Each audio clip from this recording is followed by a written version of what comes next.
Los papeles de adopción se deslizaron sobre nuestra pulida mesa de cocina con un sonido como el del hielo al romperse.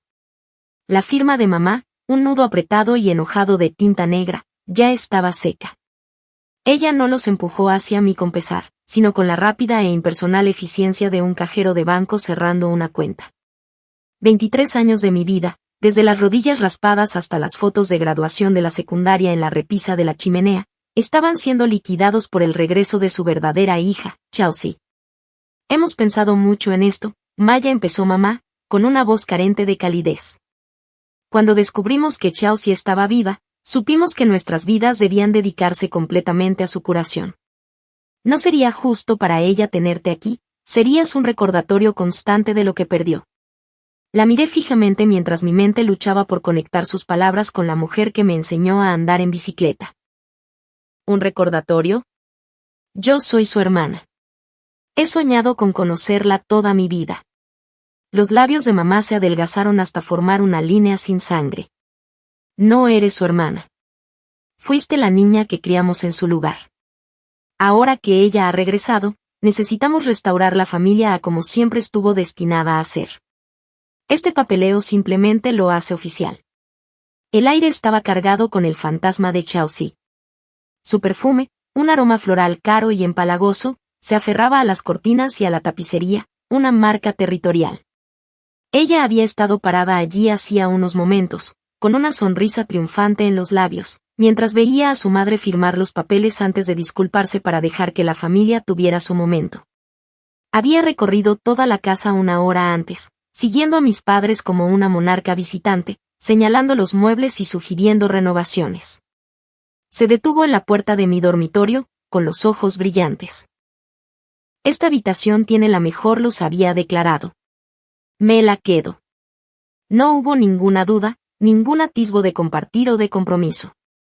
Fue una adquisición hostil disfrazada con una sonrisa agradable. Y mis padres le entregaron las llaves del reino sin pensarlo dos veces, deseosos de complacer a la hija pródiga que apenas conocían. Mis manos temblaban tan violentamente que tuve que presionarlas sobre la mesa para mantenerlas quietas. Obligué a mis ojos a centrarse en el denso bloque de texto, el lenguaje frío y estéril de la ley. La frase que saltó a la vista se sintió como un golpe físico: renuncia a la patria potestad. Esto no puede ser real, susurré, con las palabras atoradas en la garganta. No puedes borrarme así. Soy tu hija. Lo he sido toda mi vida. Eso tiene que significar algo. Mamá suspiró, un sonido de pura exasperación, como si yo fuera una niña haciendo un berrinche. No seas tan dramática, Maya. Te dimos una vida maravillosa, ¿verdad? Te acogimos. Pero debes entender que eras una sustituta. Una vida preciosa, sí, pero una sustituta al fin y al cabo. Chelsea es nuestra sangre. La original ha vuelto y, francamente, no podemos permitirnos mantenerlas a las dos. Sus necesidades son muchas. Maya, habló papá por primera vez, con voz ronca. Tu madre tiene razón. Se trata de la sangre. Me volví hacia él con una última súplica desesperada brotando de mi interior. Papá, por favor, mírame. Mírame y dime que ya no me quieres. Se estremeció, pero sus ojos permanecieron fijos en la pared. Tienes hasta mañana por la mañana para empacar, dijo en un tono bajo, apresurado y monótono. Chelsea se muda a tu habitación esta noche. Necesita sentir que este es su espacio, su hogar. Así que tienes que sacar tus cosas. Vete a las 10. Mamá asintió bruscamente. No lo hagas más difícil de lo que tiene que ser. Ya estamos emocionalmente agotados por el reencuentro. Una extraña y fría calma me invadió, ahogando el pánico. El dolor seguía ahí, un enorme agujero desgarrador en el pecho, pero la conmoción se había cristalizado en algo duro y claro: resolución. Empujé mi silla hacia atrás. El roce de sus patas contra las baldosas resonó en el silencio sofocante. Al agacharme para recoger mi bolso del suelo, mis dedos rozaron el rectángulo de papel crujiente metido en el bolsillo lateral, el billete de lotería. Arrugó suavemente, un pequeño sonido secreto que solo yo podía oír. Me puse de pie y miré a las dos personas que acababan de subastar toda mi existencia. Vieron a una hija rota y abandonada sin ningún lugar a dónde ir. Vieron su problema preparándose silenciosamente para desaparecer. Nunca sabrían lo que acababan de perder. Bien, dije con voz firme. A las 10. Estaba sentada en mi destartalado sedán en la entrada, con el motor en silencio. Las llaves ni siquiera estaban en el encendido. Durante unos minutos simplemente respiré, observando las grietas familiares del pavimento y el rosal descuidado que papá siempre decía que podaría. Este coche, esta entrada, esta casa, eran las únicas constantes que había conocido, y me las estaban arrebatando con la crueldad despreocupada de romper una vieja fotografía. Pero el entumecimiento era un escudo, tras él, un plan tomaba forma, alimentado por una rabia tan fría y pura que parecía un superpoder. Puse el bolso en mi regazo y saqué el billete de lotería. Era un papel endeble y arrugado que sostenía el peso de todo mi futuro. Mis dedos estaban sorprendentemente firmes al darle la vuelta y marcar el número de la comisión estatal impreso en el reverso. El teléfono sonó 2 veces antes de que contestara una voz tranquila y profesional. Lotería Estatal, le habla Daniel. ¿Cómo puedo ayudarla? Mi propia voz salió uniforme, casi desconcertante. Hola, Daniel. Necesito reclamar un premio. Creo que tengo el billete ganador del premio mayor de Megallions del martes pasado. Se oyó un pitido electrónico cortés al cambiar de modo. Claro, señora. ¿Puedo ayudarla con el proceso de verificación inicial? ¿Tiene el boleto consigo? Miré el papelito, los números que había memorizado, los números que había consultado una docena de veces en línea en plena noche. Sí, lo tengo aquí mismo. La puerta mosquitera de la cocina se abrió de golpe, sobresaltándome. Mamá se recortaba contra la luz, con las manos en las caderas. Maya, ¿qué haces ahí fuera haciendo pucheros? Vuelve a casa ahora mismo y ayuda a Chelsea a instalarse, gritó con voz áspera y molesta. No sabe si su tocador queda mejor contra la pared este o la sur y necesita una segunda opinión. Apreté el teléfono con más fuerza, dándole la espalda para que no pudiera verme la cara. Tengo una llamada importante, mamá, dije al auricular lo suficientemente alto para que me oyera. Perdona un segundo, le susurré a Daniel. Mamá se burló, un sonido que se oyó fácilmente por todo el césped. ¿Una llamada importante con quién? ¿Con ese chico de la biblioteca? Maya, este no es momento para juegos infantiles. Tu hermana te necesita. Tu verdadera hermana. Ha tenido una vida traumática y lo mínimo que puedes hacer es ayudarla a ordenar sus muebles. Deja de ser tan increíblemente egoísta y entra aquí. La palabra hermana se sintió como un trozo de vidrio debajo de mi lengua. Ella no era mi hermana. Ella fue mi reemplazo. Y no fui egoísta. Estaba sobreviviendo. Estoy ocupada haciendo arreglos, respondí con voz endurecida. El doble sentido fue un pequeño placer secreto. Cuando las palabras salieron de mis labios, la puerta principal se abrió de nuevo y apareció papá con los hombros caídos. Llevaba mis 2 maletas grandes, las que había usado para los viajes universitarios y las vacaciones familiares.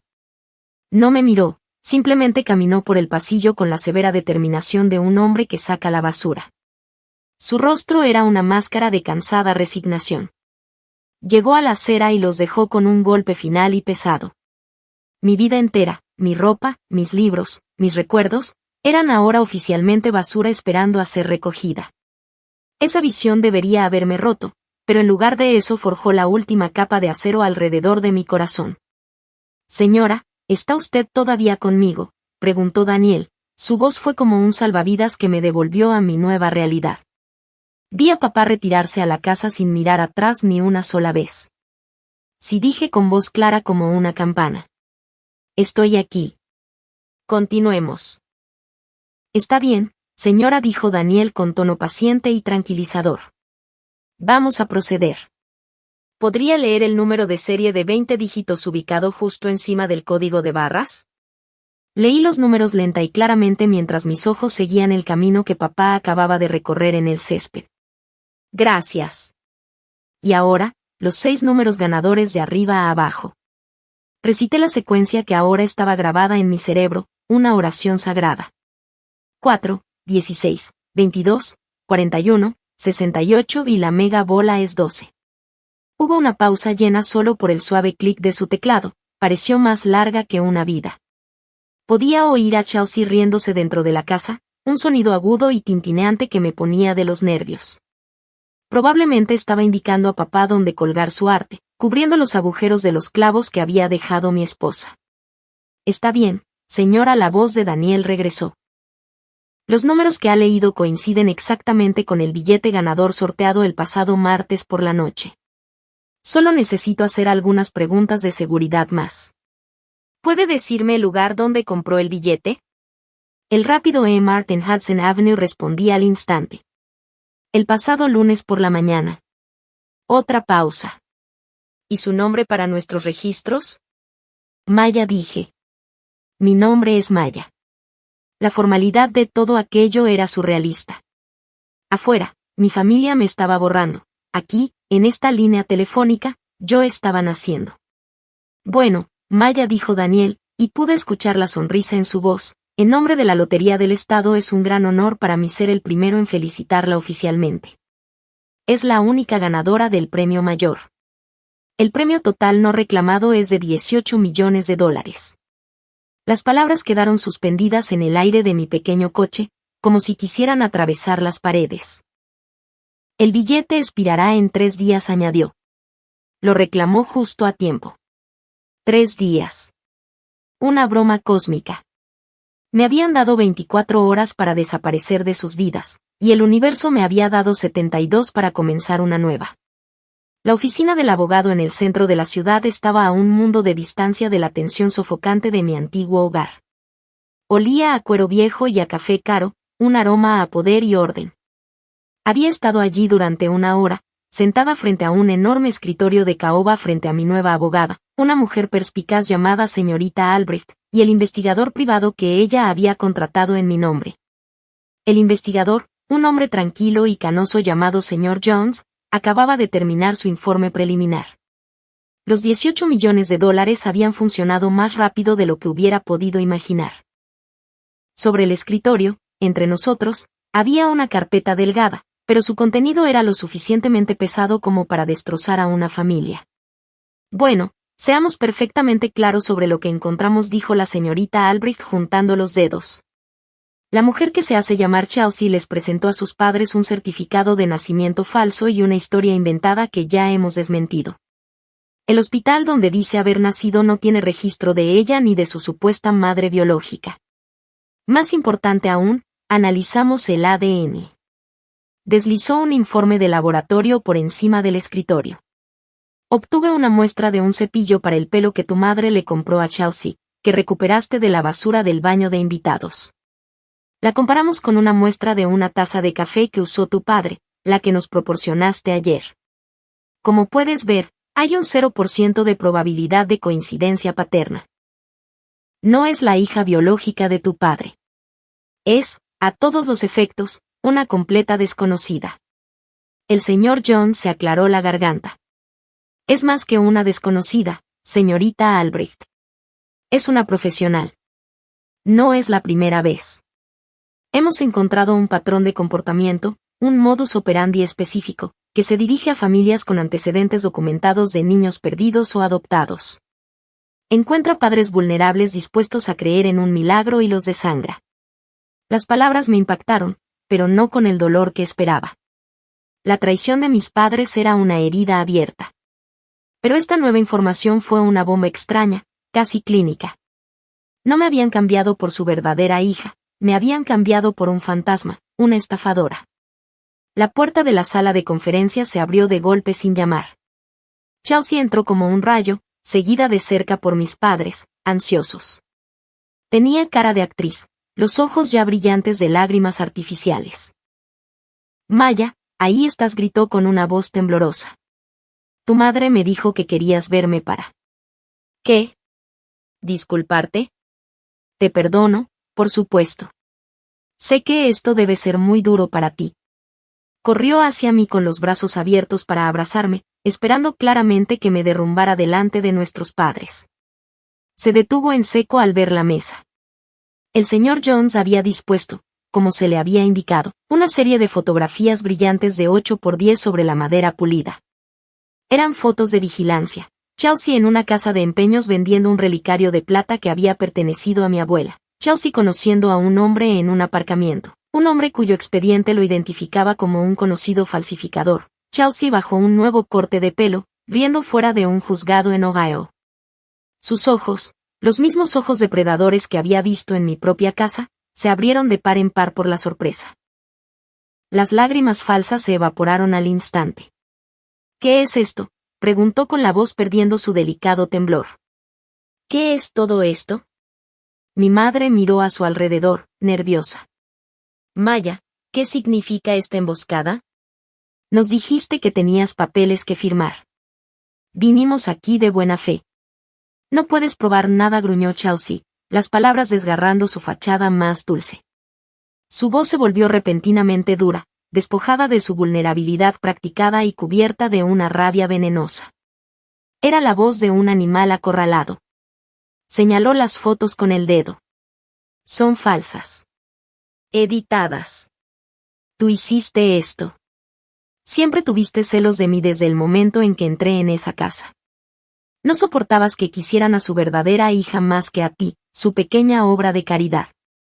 Se giró hacia mis padres, con el rostro desfigurado por la angustia. Mami, papá, ¿no ve lo que está haciendo? Intenta envenenarlos en mi contra. Después de todos esos años que pasé soñando con ustedes, intenta separarnos de nuevo. No pueden permitirlo. No pueden. Era buena. Tenía que admitirlo. Su actuación fue magistral, cada palabra elegida para explotar su culpa y su desesperada necesidad de creer en ella. Mi padre estaba pálido, su mirada oscilaba entre las fotos y el rostro frenético de Chelsea, la confusión enfrentada a toda una vida de credulidad. Maya, cariño, estás siendo increíblemente dramática, dijo mamá, corriendo al lado de Chelsea y rodeándola con un brazo protector. ¿Contratando a un abogado, a un investigador privado? Esto es un asunto familiar, no un programa de televisión. Has ido demasiado lejos. Chelsea, cariño, no te preocupes. Sabemos quién eres. Pero sus palabras carecían de convicción. Vi que sus ojos se dirigían a los papeles que estaban junto a las fotos, el certificado de nacimiento falso, el extracto bancario que mostraba un gran retiro de la cuenta de ahorros de mis padres y el resumen de la verificación de antecedentes. Su mano, la que descansaba sobre el hombro de Chelsea, comenzó a temblar. Fue un temblor pequeño, casi imperceptible, pero lo vi. La primera grieta en los cimientos de su nueva familia perfecta estaba apareciendo. Mira los documentos, mamá, dije en voz baja y tranquila. Mire la prueba A, el certificado de nacimiento. El señor Jones puede mostrarle los 7 marcadores forenses diferentes que prueban que es una falsificación. El señor Jones habló con una voz calmada y devastadoramente tranquila en la tensa sala. Cogió otro documento de la mesa. Señora, dijo, dirigiéndose directamente a mi madre, pero lo suficientemente alto para que todos lo oyeran. Quizás el documento se le resulte más esclarecedor. Lo colocó en el centro de la mesa. Su hija se ha casado 2 veces con 2 nombres diferentes. Tenemos los certificados estatales oficiales. Hace 3 años era Jessica Miller en Dayton, Ohio. Se casó con un viudo que, 6 meses después, descubrió que su fondo de jubilación se había agotado por completo. Luego deslizó otro papel junto a él. Y antes de eso, era Emily Thorne en Savannah, Georgia. Convenció a una pareja de ancianos de que era su nieta perdida. Le cedieron su histórica casa. La vendió y no la han visto desde entonces. Ambas familias presentaron denuncias por fraude, pero ella ya había desaparecido. ¿Le suena algo de eso?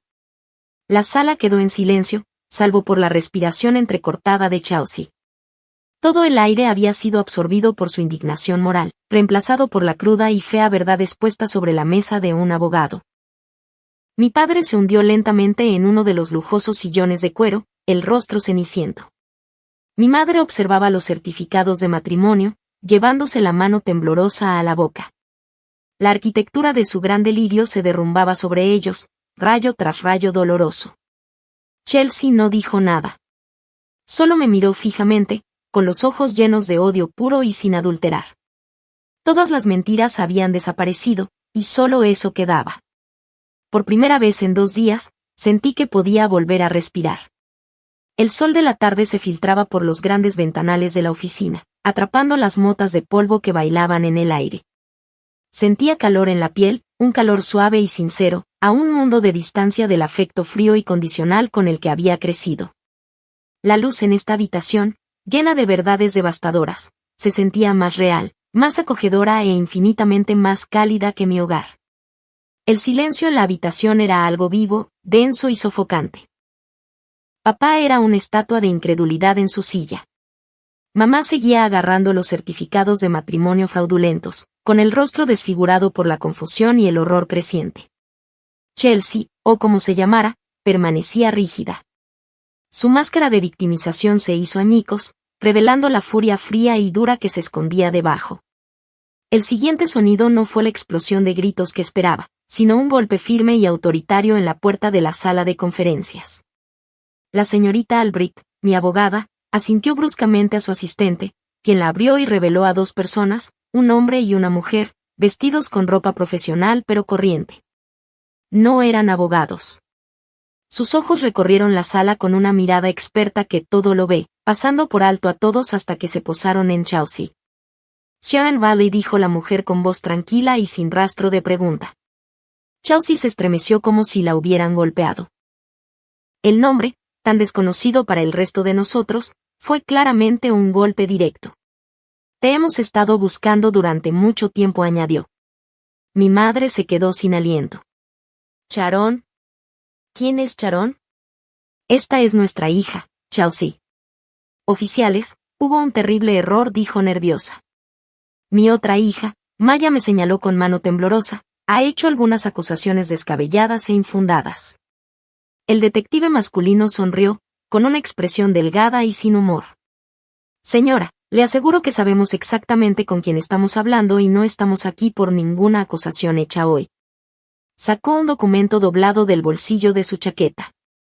Sharon Valley, usted tiene una orden de arresto pendiente emitida por el Estado de Oregón por cargos de malversación de fondos y fraude electrónico. Chelsea se giró para enfrentarse a mi padre, su última apuesta desesperada. Papá, no los dejes. Es una mentira. Nunca he estado en Oregón. Diles quién soy. Papá se levantó tambaleándose de su silla, con el rostro pálido y cubierto de sudor. Oficial, mi hija fue secuestrada cuando era niña. Ha pasado por un trauma terrible. Se confunde, su voz se fue apagando, la mentira sonó patética incluso a sus propios oídos. La detective dio un paso adelante sin apartar la mirada de Chelsea. Señor, su hija fue la contadora principal de un distribuidor de madera en Portland durante 3 años. Durante un periodo de 18 meses, malversó más de $200,000 creando un empleado fantasma y transfiriendo el salario a una cuenta offshore. Desapareció el día antes de la auditoría anual. Tenemos registros de nómina, extractos bancarios y grabaciones de seguridad de ella saliendo de la oficina con una caja de archivos. No estamos confundidos. Ella desenganchó un par de esposas de su cinturón. El ruido metálico era ensordecedor. Sharon Valley, está usted bajo arresto. Chelsea no gritó ni peleó. Se produjo una transformación escalofriante. El pánico desapareció y fue reemplazado por una resignación plana y sin vida. Ella conocía este guión. Este fue el final del espectáculo. Les dio la espalda a mis padres sin decir palabra y puso sus manos detrás de su espalda. El fuerte y definitivo clic de las esposas al encajar en su lugar resonó en la habitación silenciosa.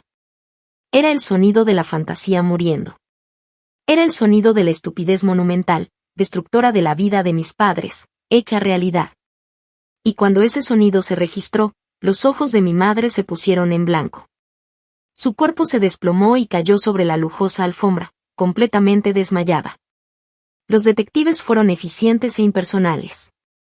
Mientras uno le leía estoicamente a Chelsea sus derechos, el otro pidió que un oficial uniformado esperara abajo. Se ofrecieron paramédicos para ayudar a mi madre, pero papá los rechazó al cabo de un rato. Ella solo necesita un minuto, murmuró, mirando fijamente el lugar donde había estado Chelsea. Escoltaron a su prisionera afuera, dejando un vórtice de silencio a su paso. Durante mucho tiempo nadie se movió. El señor Jones, el investigador privado, comenzó a guardar silenciosamente sus archivos en su maletín. La señorita Albrecht sirvió un vaso de agua de un cajetín que había en el aparador. Finalmente, papá se arrodilló junto a mamá y le dio unas palmaditas en la mejilla. «Cariño, ¿puedes oírme?» Sus párpados se abrieron de golpe. Miró alrededor de la habitación vacía y sus ojos se posaron en el espacio vacío junto a la puerta. «Se ha ido», susurró. «Se la llevaron». Entonces su mirada me encontró parada junto a la ventana. Un nuevo y aterrador pensamiento apareció en su rostro, la comprensión de lo que le habían hecho, no a Chelsea, sino a mí. El peso pareció aplastarla.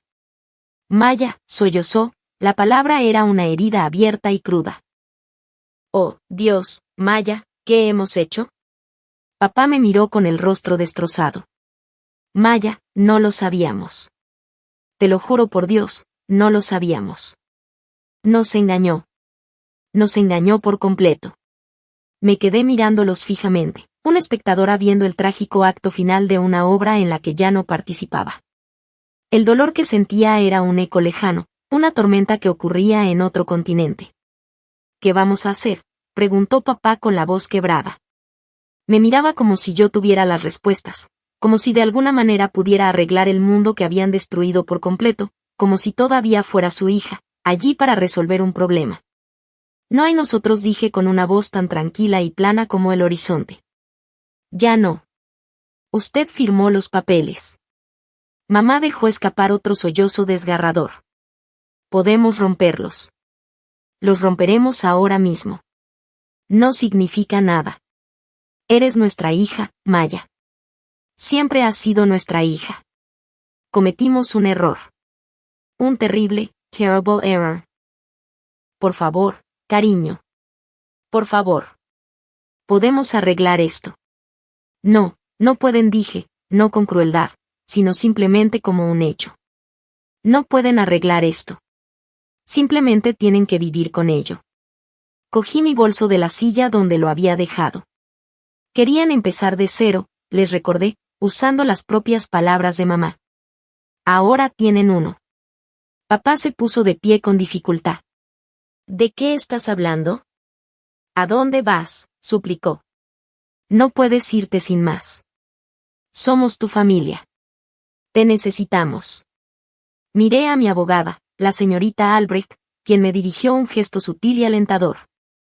La última pieza de mi plan encajó. «Tengo que tomar un vuelo mañana por la mañana», anuncié en la sala silenciosa. «Primera clase a Zúrich. Me voy a mudar a Suiza». La sorpresa en sus caras fue absoluta.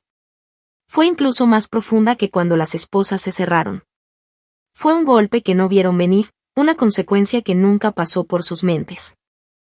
«Suiza», gritó mamá, levantándose apoyada en los codos. «¿Cómo? ¿Con qué dinero? No puedes permitirte ni un billete de autobús para la siguiente ciudad». No le respondí. No tuve que hacerlo. Mi silencio era una forma de poder en sí misma. Miré a mi madre, hecha un mar de lágrimas sobre la costosa alfombra, con el rostro manchado de rímel y su mundo cuidadosamente construido reducido a ruinas humeantes a su alrededor. Vi a papá, con las manos moviéndose inútilmente y la mirada yendo y viniendo entre su esposa desplomada y la hija que ahora estaba perdiendo por segunda y última vez. Una parte de mí, la niña que había pasado 23 años anhelando su amor incondicional, sintió un destello de lástima. La parte de mí que estaba sentada en el auto mientras mi padre llevaba mi vida a la calle no sintió nada en absoluto. Dio un paso tambaleante hacia mí. «Maya, por favor», suplicó con voz ronca.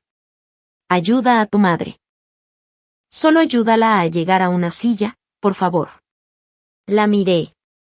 Miré a la mujer que me había llamado sustituto, que me había dicho que saliera de mi casa en 24 horas, que se había quedado de pie mirando como una estafadora reclamaba mi habitación, mi vida, mi familia. Recordé su firma fría y despectiva en el papel que me había separado legal y emocionalmente de ellos para siempre. Les di la espalda a ambos y caminé hacia la puerta, dejándola en el suelo. regresé a la casa sola. Me habían seguido desde la oficina del abogado en su propio coche, una procesión silenciosa y miserable. El lugar ya se sentía extraño. Una caja medio desempacada llena de llamativas baratijas de Chelsea estaba sobre la mesa de café, y una horrible manta de piel sintética cubría el brazo del sofá. Era un escenario barato para una obra que se había cerrado el día del estreno. Ignorándolos, entré directamente al estudio de papá. Sabía dónde guardaban los archivos importantes, no tuve que buscar. Justo encima del archivador, en una carpeta nueva etiquetada con la elegante letra cursiva de mamá, estaban los documentos. Recogí la carpeta. Fondo Fiduciario Educativo de Chelsea, leí en voz alta. Mamá se estremeció. Papá se quedó mirando, con el rostro gris. Lo abrí y saqué el grueso fajo de papeles, los extractos oficiales de una cuenta de corretaje que conocía íntimamente. Sin decir palabra, me acerqué a la trituradora que estaba junto al escritorio y la encendí. La máquina cobró vida con un gruñido hambriento. Maya, ¿qué estás haciendo?, preguntó papá con la voz quebrada. Introduje la primera página en la ranura. Solo estoy limpiando algunos cabos sueltos, dije con calma. La máquina gimió mientras devoraba la página, escupiendo tiras limpias e inútiles en el contenedor de abajo. Esta cuenta, dije, sosteniendo la página siguiente. Me parece familiar. Ah, cierto. Es la que me dijiste que era financieramente inviable. Cuando quise ir a la escuela de arte hace 2 años, ¿recuerdas? Me sentaste en la mesa de la cocina y me diste una charla sobre responsabilidad fiscal. Metí otra página en la trituradora. Me dijiste que mi sueño era demasiado caro, un lujo frívolo que no podías permitirte. Otra página perdida para siempre. Pero por ella, por una completa desconocida, una estafadora profesional a la que conocías desde hacía menos de una semana, estabas listo para entregarlo todo. No hacía falta una charla. Maya, por favor, suplicó papá, dando un paso hacia mí. Para. Podemos arreglar esto. No sabíamos quién era. No es justo que nos lo eches en cara. Sonaba patético, con la voz llena de autocompasión. Nosotros también éramos víctimas, murmuró. Dejé de alimentar la trituradora y me giré para mirarlo, con la última página de los documentos del fideicomiso apretada en la mano. Parecía tan pequeño, tan completamente disminuido en comparación con la imponente figura de autoridad que había conocido toda mi vida. La ira que sentía ya no era intensa, era glacial, un peso inmenso e inamovible. El sonido del motor de la trituradora era lo único que mantenía a raya el silencio. Su excusa era tan endeble, tan cobarde, que casi resultaba insultante. Intentaba escudarse en su propia estupidez, fingiendo que la ignorancia era lo mismo que la inocencia. No lo era. Lo que él y mi madre habían hecho no era solo un error nacido de la ingenuidad. Era una elección, una decisión deliberada y calculada de descartar a una persona en favor de otra. Su identidad como criminal era casi irrelevante para la esencia de su traición. No los absolvía de nada. De hecho, solo hacía que su crueldad fuera más patética, su juicio más fallido. No solo los habían engañado, habían participado voluntariamente en su propio engaño porque la fantasía que ella les ofrecía les resultaba más atractiva que la realidad que yo representaba. ¿Sabías quién era?, dije en voz baja y cortante. Dejé caer la última página del fideicomiso entre mis dedos y caminé. Pasé junto a ellos, salí del estudio y entré en mi habitación de invitados. Mi maleta de mano estaba abierta sobre la cama. Sabías que era tu hija cada vez que me ayudabas con los deberes en la mesa de la cocina. Sabías que era tu hija cuando me enseñaste a conducir en este mismo barrio. Sabías cuál era mi color favorito. Sabías que era alérgica a las fresas. Sabías que tenía pesadillas después de ver películas de terror. Empecé a meter ropa en la maleta, con movimientos ágiles y eficientes. Me conociste durante 23 años. Era una desconocida. Que fuera una estafadora no cambia lo que hiciste. No borra el hecho de que me miraste, la niña que criaste, y decidiste que era desechable. Saqué una cartera de viaje impecable y de aspecto profesional de mi bolso. La abrí y saqué un fajo de documentos, asegurándome de que el membrete fuera visible. Tomaste una decisión. Firmaste un papel para echarme a la calle sin nada. Metí los papeles en un bolsillo interior de la maleta. Estos son mis nuevos extractos bancarios suizos. Yo también estoy tomando una decisión. El dinero, mamá. Susurró con la voz apagada por el llanto. Me había seguido hasta la puerta, apoyada en el marco como si no tuviera fuerzas para mantenerse en pie. El abogado, el vuelo a Suiza. Maya, ¿de dónde sacaste esa cantidad de dinero? Su mente daba vueltas, intentando encontrar un punto de apoyo, un ángulo, una debilidad. Buscaba la manera de recuperar el control, de arrastrarme de vuelta al drama familiar que ella misma había creado. Cerré la cremallera de mi equipaje de mano con una firmeza satisfactoria y pasé junto a ella hacia la cocina. Me detuve en el mostrador, justo en el lugar donde me había deslizado los papeles de renuncia ayer mismo. De mi bolsillo saqué el pequeño trozo roto del billete de lotería, la parte que había guardado después de entregarle el billete principal a la señorita Albrecht para que lo guardara. Lo coloqué con cuidado sobre la encimera, un pequeño trozo de papel que parecía más pesado que un bloque de oro. Ambos lo miraron fijamente. Papá entrecerró los ojos, sin comprender. Pero mamá, con los ojos abiertos por un nuevo horror naciente, extendió lentamente la mano y lo cogió. Leyó los números, luego la fecha, el martes pasado. Su mirada se encontró con la mía, un universo de preguntas en sus ojos. Le di la respuesta. 18 millones, dije con la voz desprovista de toda emoción. El premio gordo de Mega Millions. Compré el billete el lunes pasado. Observé sus rostros. Fue fascinante. El dolor y la confusión de la última hora se evaporaron al instante, reemplazados por algo mucho más primario y grotesco. Fue la conmoción de su vida, un cóctel nauseabundo de codicia, asombro y el arrepentimiento más profundo y desgarrador que jamás había presenciado. Sus rostros parecieron desmoronarse, colapsando bajo el peso de la cifra que acababa de nombrar, 18 millones de dólares. La hija que habían desechado, la niña cara que habían considerado una mala inversión, se había convertido en millonaria de la noche a la mañana. El silencio en la cocina era absoluto, roto solo por un sordo rumor del exterior. Y desaparezco al amanecer, añadí, girándome hacia el sonido. El taxi está aquí. No se trataba de un taxi cualquiera, sino de un elegante automóvil negro que había pedido esa mañana, un servicio recomendado por la empresa de la señorita Albrecht. Se quedó parado junto a la acera, con el motor ronroneando, un zumbido bajo y constante de potencia que sonaba como la base de mi nueva vida. Sus faros atravesaron el crepúsculo inminente, iluminando el camino por donde papá había dejado mis maletas el día anterior. El conductor permaneció pacientemente junto a la puerta trasera abierta, un chofer silencioso esperando para transportarme fuera de esta vida y llevarme a la siguiente. El motor al ralentí era un reloj que contaba los últimos segundos de mi pasado. Todo estaba listo. Mi escape ya no era un plan desesperado, era una realidad esperándome al final del camino de entrada con el motor en marcha. La puerta de embarque del aeropuerto era un oasis de tranquilo anonimato. Me senté cerca de la gran ventana mirando los aviones despegar hacia el cielo del amanecer. Mi nuevo pasaporte y mi tarjeta de embarque de primera clase descansaban sobre mi regazo. El zumbido de la terminal, los anuncios lejanos, las conversaciones tranquilas de desconocidos, fue la banda sonora perfecta para un nuevo comienzo. Sentí que una sensación de paz se apoderaba de mí por primera vez en lo que parecía una vida entera.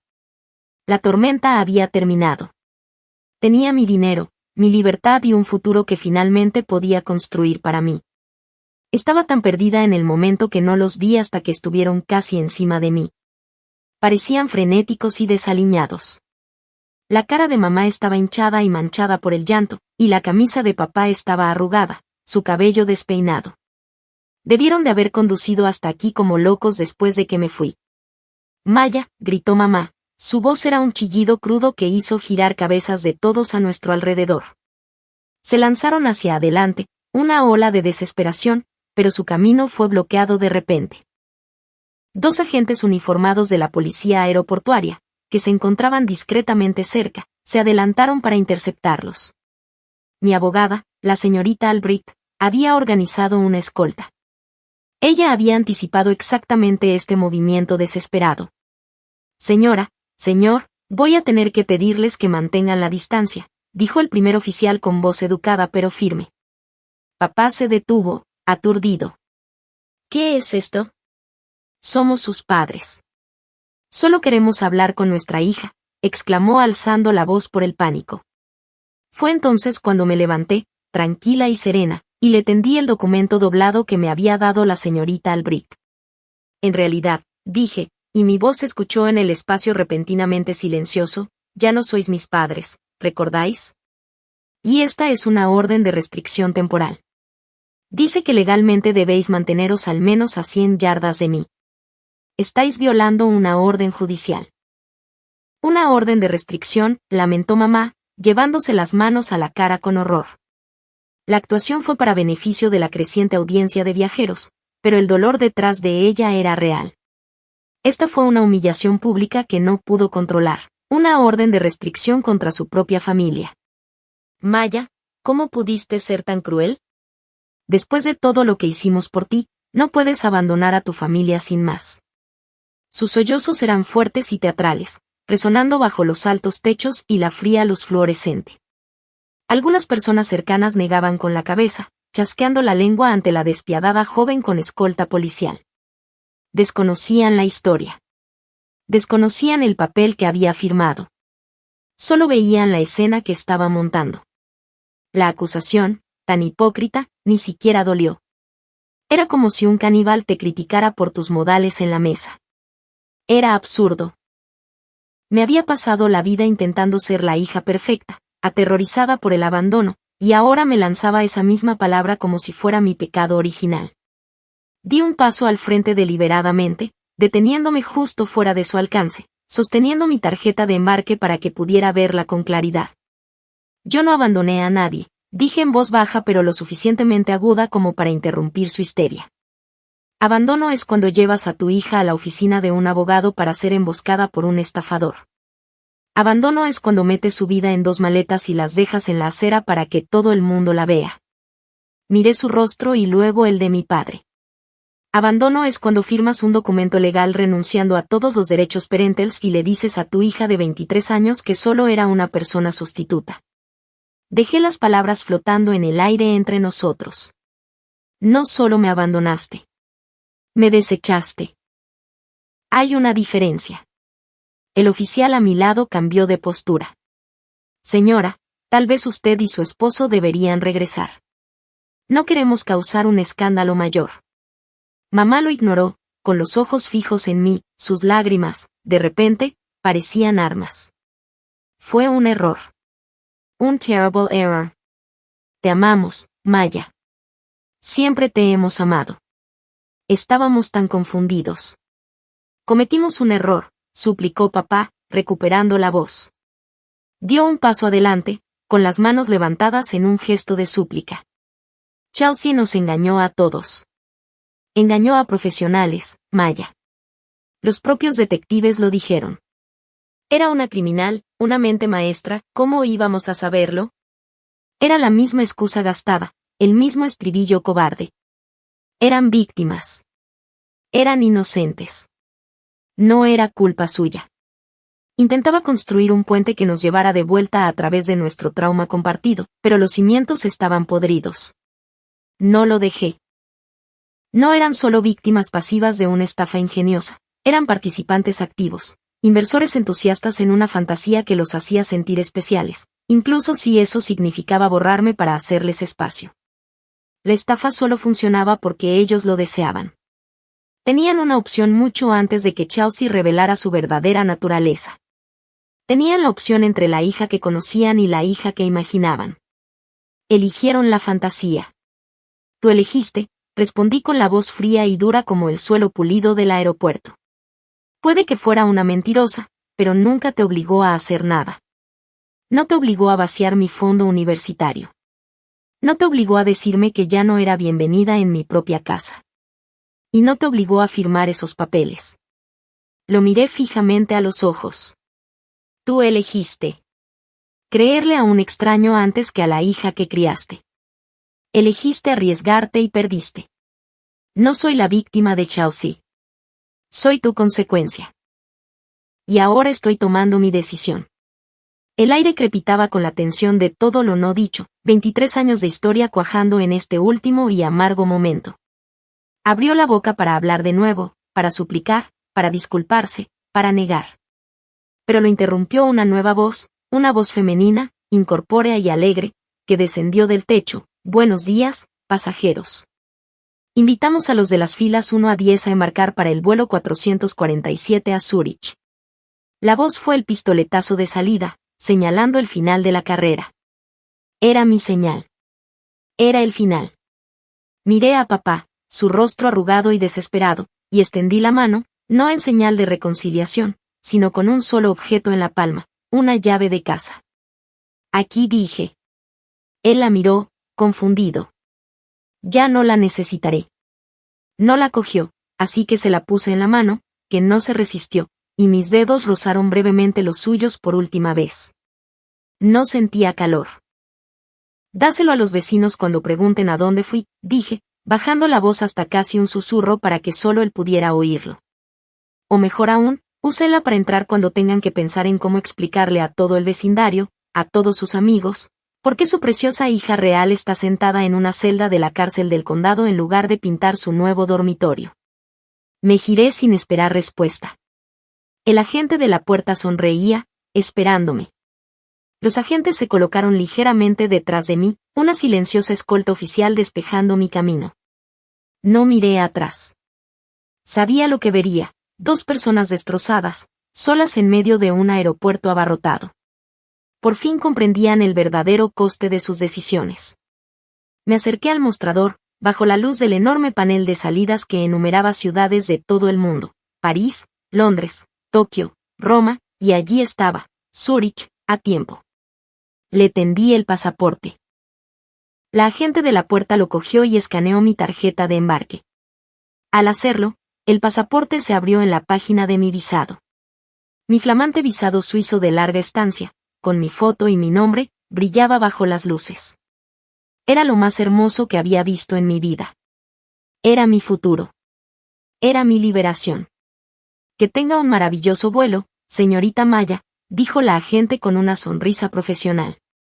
Y por primera vez, el nombre me pareció completamente mío. La voz de la agente de la puerta resonó en mis oídos, una bendición final. Vuelo 447 a Zúrich, embarcando. Les di la espalda a todo el lamentable espectáculo y caminé hacia la pasarela. No corrí. Caminé a paso pausado. Cada paso me alejaba más de la chica que se había sentado a la mesa de la cocina 24 horas antes, con su mundo destrozándose a su alrededor. El ruido ambiental de la terminal comenzó a desvanecerse, reemplazado por el silencio alfombrado del pasillo. Era un túnel entre mundos. Detrás de mí había una vida de amor condicional, de ser un sustituto, de ser pesado, medido y hallado deficiente. Delante de mí había un lienzo blanco y un juego completo de pinturas, todas mías. Veía el rayo de luz al fondo, la acogedora entrada del avión. No miré atrás. Sabía con absoluta certeza que allí no había nada ni nadie para mí. Al cruzar el umbral del avión, una azafata me recibió con una cálida sonrisa. Bienvenida a bordo, dijo. Encontré mi asiento junto a la ventana, hundiéndome en el lujoso cuero, y cuando la puerta de la cabina se cerró con un golpe sordo y satisfactorio, finalmente dejé escapar el aliento que sentía que había estado conteniendo durante 23 años. Me estaba desapegando de la casa embrujada para siempre. 6 meses después, estaba en el balcón de mi pequeño chalet con vistas a Grindelwald. El aire de los Alpes suizos era tan limpio que se sentía como un tónico, y los únicos sonidos eran el lejano y suave tintineo de los cencerros y el susurro del viento entre los pinos. Pasaba las mañanas recorriendo los senderos que entrecruzan las montañas, y las tardes eran para pintar. Mi caballete estaba instalado allí mismo, en el balcón, con un paisaje a medio terminar de la cara norte del Eiger secándose bajo la luz nítida y clara. Mi arte era diferente allí, más audaz, más seguro, lleno de color y espacio. Era la obra de una persona que ya no temía ocupar espacio en el mundo.